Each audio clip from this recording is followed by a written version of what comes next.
Your Honor, please.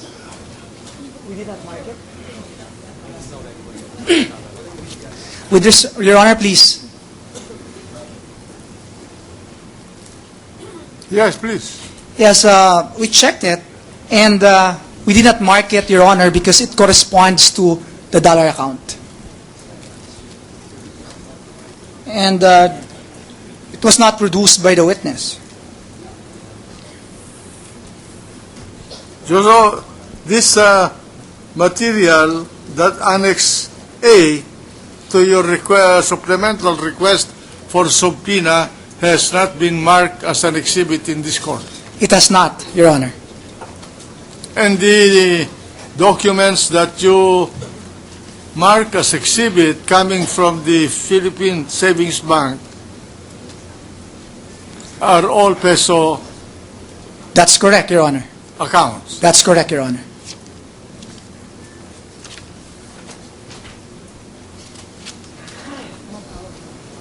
All right.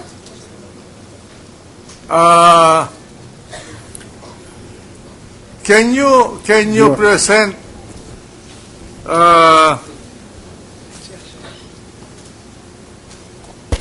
do you have, will you kindly show rather to the witness the Annex A to the supplemental request of the prosecution for a subpoena duces tecum? Your Honor, we're showing Annex Yes, A please. to the witness now. Please. Go ahead. Thank you, sir. I order you to show it. Your Honor, Annex A pertains to a dollar Account. Do you have this kind of a document? Do you have? It's a dollar. Do you have? It's all dollar. The annex, Your Honor. Just a minute. Just a minute. I am hearing sounds, and I'm disturbed. No. Will you kindly stop talking when the chair would like to ask a question? No? Yes, Your Honor. All right. Do you have, Mr. Witness, this kind of a document in your record? This photocopy, Your Honor. The We do one, not have a photocopy. the one that was shown to you as an annex to the supplemental request for a subpoena duces tecum by the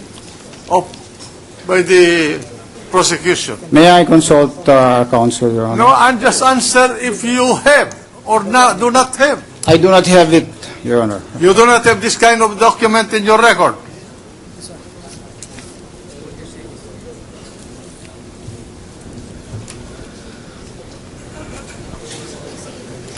This particular document has discrepancies, Your Honor. No, I'm asking. I'm not asking you whether it has discrepancies or it has no discrepancies. Do you have this kind of a record?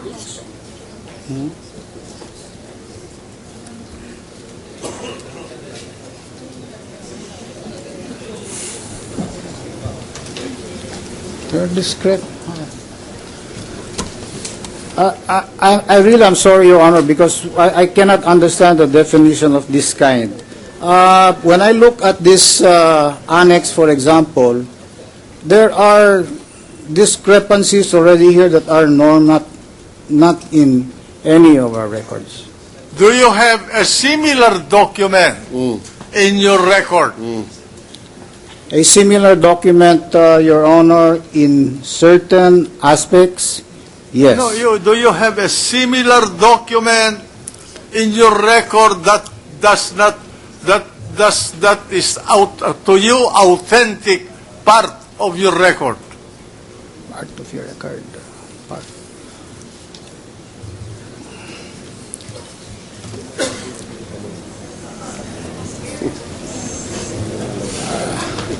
I'm being asked, Your Honor, to compare what is this annex versus our record.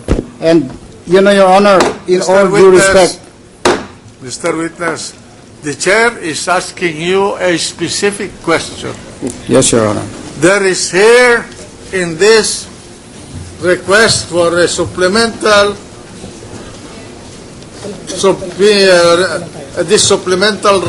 request for a subpoena duces tecum, and attached to it is supposed to be a document coming from your bank. Now, there are two documents here, one over the other. I'm talking of the first document appearing on this page, Annex A. Do you have that in your record? If you refer to the petition of the, to this court, Your Honor, we were not even provided those documents. That is why it's being shown to you. Well, this is just being shown to me right now, Your Honor. This is the first document refers to, it has a symbol on the left upper corner, and adjacent to that symbol is PS Bank, and then followed by customers identification and specimen signature card, and then another column says customer number 334346, and at the end, right upper corner of that document is a date, October 31, 2008. Okay? And the next line says account name Corona Renato Coronado. And then another column says account number 089-19-191-00037-3. And it says updating. New account has a slash. The other below it is a square symbol. Aside it is updating. Then there is another column which says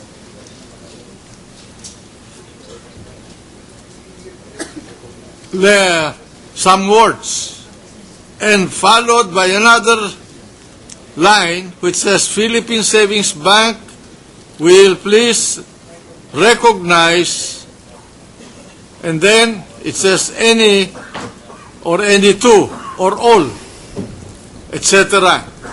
And then the anyone was checked. Okay? And below that line is another larger line space with the name in black letters, Renato C. Corona, named and below is the printed words, name of authorized signatory. Then there are 3 signatures on this space below that word. And the last space in this document is signature authenticated by, and there is on the space called approve, a signature or initial. Do you have this kind of document in your bank? Your Honor, we I am have just a similar... asking you if you have, otherwise I'll hold you in contempt. Just answer if you have or you do not have. May I consult? You consult.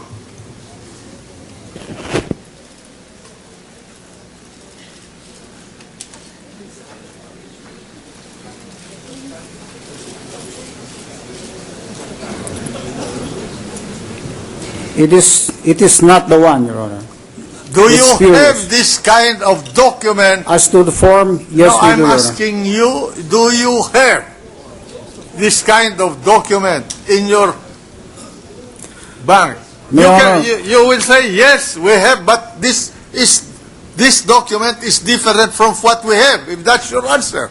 Yes, Your Honor. This is different from what we have. So you have, but the document attached to this supplemental request for subpoena is different from a similar document that you have in your bank record. I apologize, Your Honor. With your clarification, very clear, it is different.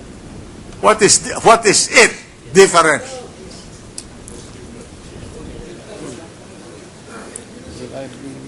My God, you are vague in your answers. And I'm trying to clarify it for the record, for the sake of our ability to appreciate this document.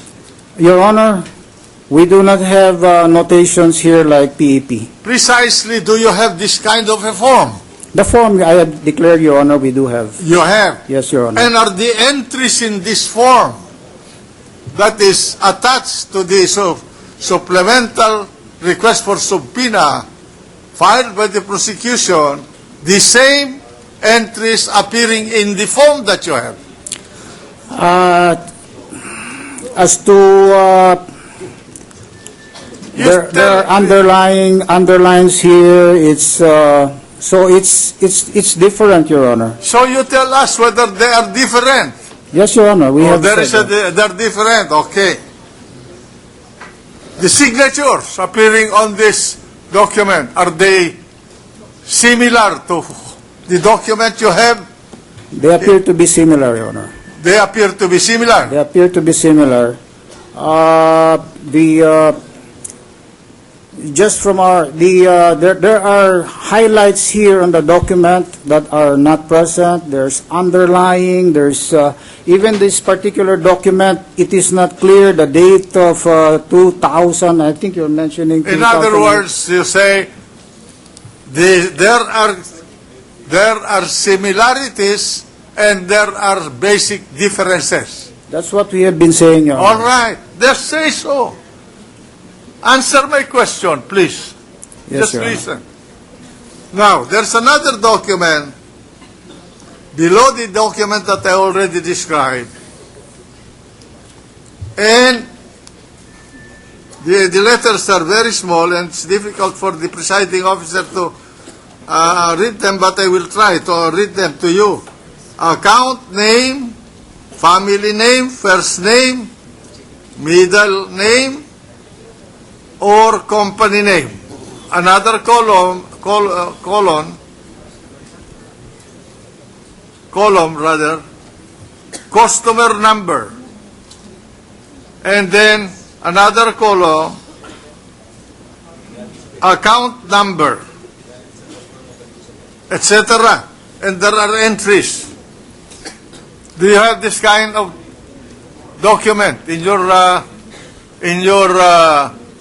bank? We have this kind of document with those details. Now, are the details in that document that you have in your bank the same as the details now appearing in this Annex A to the supplemental request for a subpoena of the prosecution?